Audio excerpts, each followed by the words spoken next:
Olá pessoal, meu nome é Rogério e estamos aqui para uma nova aula de Química. E qual é o assunto que a gente vai abordar hoje? O assunto que a gente vai abordar hoje são processos de separação. Um assunto muito importante, que eu acho que essa aula vai ser muito útil para vocês, porque é um assunto em que você consegue aprender facilmente, mas você precisa lembrar, certo, que processos são esses, certo, como a gente utilizar um processo em detrimento do outro. Então, vamos observar um pouquinho aqui. Observe no slide. Os processos de separação são processos físicos, certo, que me permitem separar componentes de uma mistura. Os processos de separação, o conjunto de processos de separação, também são chamados de análise imediata. Tá? Então, esses processos de separação, análise imediata, estão presentes no nosso dia a dia o tempo todo. Então, eu coloquei aqui 3 figuras, onde a gente tem aqui, certo, uma pessoa preparando café, uma pessoa preparando tapioca e uma pessoa preparando feijão. Cada um desses processos envolvem separação, certo? Então, é raro encontrar na natureza materiais puros, certo? Processos de extração, que são chamados de processos de separação de substâncias, são muito importantes. Então, a gente precisa entender que esses processos estão diretamente associados às situações do nosso cotidiano, mas também são utilizados fortemente na indústria. Então, vamos analisar quais são os principais processos de separação e como é que a gente pode aplicar um em detrimento do outro. Observe no slide. É importante a gente perceber que os processos de separação são definidos através de propriedades específicas, certo? Então, no Enem tem sido cobrado a associação do processo de separação a uma propriedade que permite você separar os componentes. Então, que propriedades específicas a gente precisa dominar, certo, no entendimento desses processos de separação? Primeiro, o tamanho das substâncias, certo, dos materiais, a densidade, a solubilidade, o magnetismo, o ponto de ebulição e o ponto de fusão. Então, saber explorar essas propriedades das substâncias que se quer separar é a chave para o sucesso do processo de separação de misturas. Então, para que a gente entenda que processo de separação eu vou utilizar, eu preciso entender qual é a propriedade específica que me permite separar os componentes dessa mistura. Tá? Só que aí você chega e diz assim, professor, os processos de separação são todos iguais ou existe uma certa semelhança entre eles?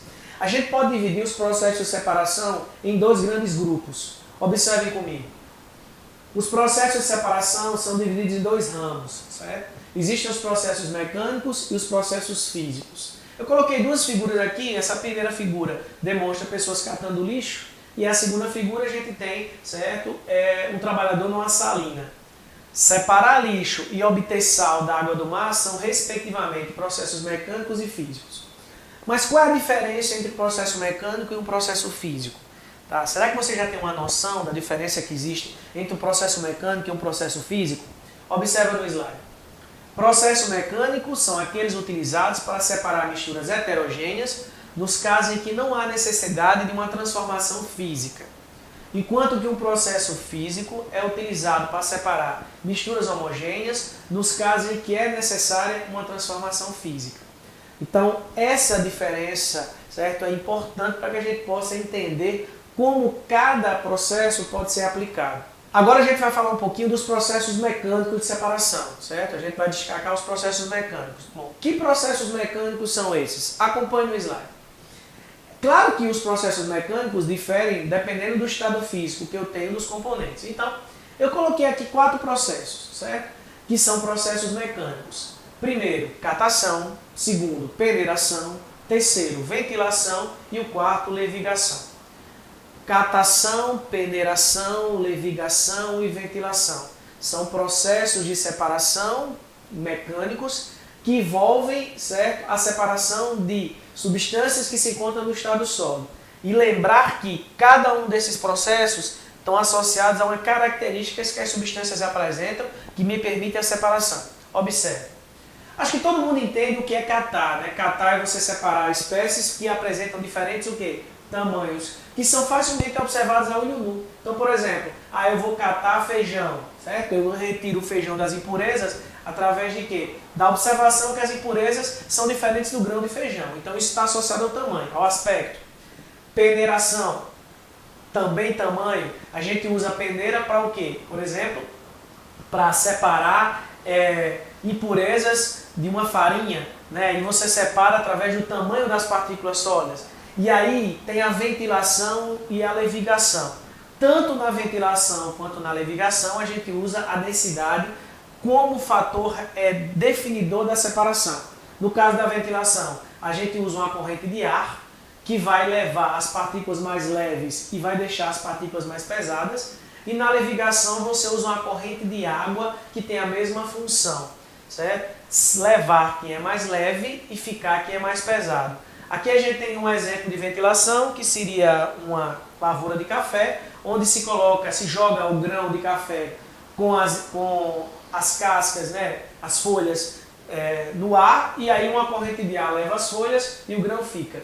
E na levigação a gente observa aí um processo, certo, de obtenção, de extração do ouro, né, onde você tem ouro e areia, onde a água leva a areia, que tem uma densidade menor, e o ouro fica. Todos esses processos são processos mecânicos, a gente consegue separar sem a necessidade de uma transformação física, sem uma mudança de estado. Mas existem outros processos de separação mecânicos? Sim. Vamos destacar outros, além desses 4 iniciais, tá? Quais são os outros processos de separação mecânicos importantes? Observa no slide. Outro processo de separação mecânico importante é a sedimentação fracionada, que se baseia na densidade. O que é a sedimentação fracionada? Consiste em você ter uma mistura de sólidos, como por exemplo serragem e areia, e você acrescenta água. A água é um líquido com densidade intermediária entre a serragem e a areia, e isso permite você separar a serragem e a areia que tem diferentes densidades. A gente usa isso na cozinha, né? Como? Eu quero separar feijão de impureza, eu coloco água. Na hora que eu coloco água, o que acontece? As impurezas sobem e o feijão fica embaixo. Então, isso é uma sedimentação fracionada. Outro processo de separação também, né, mecânico, a decantação. A decantação é um processo mecânico que envolve o quê? A sedimentação de partículas, certo? Pela ação da gravidade. Isso está diretamente associado a que propriedade? A densidade. Então, o material mais denso sedimenta. Então, eu tenho aqui uma suspensão de enxofre em água e pela ação da gravidade, essas partículas vão decantar, vão sedimentar. Lembrar que a decantação, além de ser utilizada para separar sólidos líquidos, ela também pode ser utilizada para separar líquidos com densidades diferentes, como por exemplo água e óleo. Ok? Vamos ver outro processo de separação? Vamos lá, observa no slide. Outro processo de separação mecânico é uma filtração. Filtração consiste em quê? Em você separar uma mistura heterogênea. Lembre-se que os processos mecânicos estão todos associados a misturas heterogêneas. Então a filtração consiste em quê? Em você reter um sólido num líquido. Certo? Normalmente, apesar de eu também ter filtrações sólido-gás, mas a mais comum é uma filtração sólido-líquido, onde você tem a retenção de partículas sólidas não dissolvidas, certo? Por um papel de filtro, que impede a passagem dela. Certo? Onde é que a gente observa a filtração? No simples fato é fazer café. Quando a gente faz café, a gente usa o papel de filtro. Então a gente está provocando, ou está fazendo com que a gente observe um processo de filtração. Tá? Agora um detalhe importante. O que pode ser filtrado? Aquilo que não está dissolvido. O que está dissolvido não pode ser filtrado. Então precisa ter cuidado com isso. Eu nunca vou conseguir separar o sal da água, tá? Através de um processo de filtração. Lembrando que o processo de separação por filtração está associado a que propriedade? A solubilidade. Então vamos lá, vamos falar agora de outros processos de separação mecânicos também, né? Vamos destacar outros. Vamos lá, acompanhe. Tá? Centrifugação. A centrifugação também é um processo de separação mecânica, só que é um processo de separação mecânico que tem uma característica peculiar, que é o movimento rotacional. Um processo de centrifugação é um processo que está associado à densidade, onde você tem uma decantação acelerada através de um movimento circular. Ou seja, a centrifugação é indicada para quê? Para sistemas que são heterogêneos, onde as partículas que se distribuem não conseguem decantar pelo fato de não terem um tamanho suficientemente elevado. Então elas ficam em suspensão. Então para que essas partículas decantem, é necessário que eu tenha um movimento circular que gera uma força centrífuga que me permite a decantação. Baseando-se em que princípio? A densidade. Um exemplo clássico de centrifugação é o que a gente faz no sangue, né? A gente centrifuga o sangue para separar a fase sólida da fase líquida, ok? Outro processo de separação mecânico também que a gente pode destacar é a separação magnética.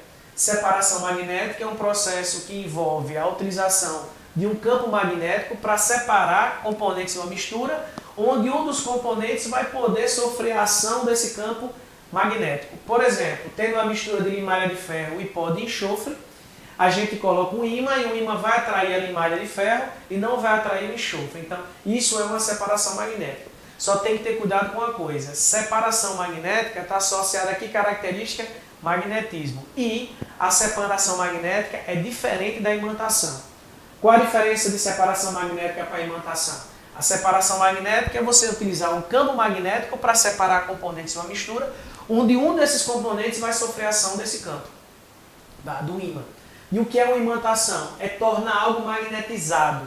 Magnetizar algo. Por exemplo, se você pega uma peça de ferro e coloca ela em contato com o ímã durante certo tempo, essa peça de ferro vai se imantar. Então vai sofrer um processo de imantação. Então cuidado para a gente não confundir esses conceitos. Ok?